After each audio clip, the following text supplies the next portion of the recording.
వేదన, బాధ, అవమానము, నింద, ఇదిగో సముద్రము వలె ఏమండి ఎంత ఉప్పొంగినా సరే, ఎంత గొప్పవైనా సరే, ఎంత లోతైన సరే, ఒక మాట గమనించు, ఎర్ర సముద్రమును పాయలు చేసిన శక్తిమంతుడిని నువ్వు నమ్ముకున్నావు. నీ ఎదురుగా ఉన్న సమస్యను కూడా ఒకరోజు పాయలుగా చేసి నడిపించగలిగిన దేవుడు ఆయన. దాటలేనిది.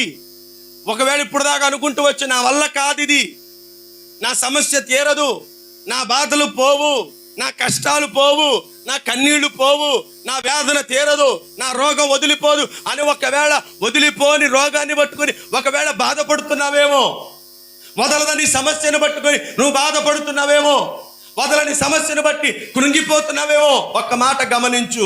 మోషే చెయ్యెత్తగా ఆయన ఎర్ర సముద్రమును పాయలు చేసిన దేవుడు.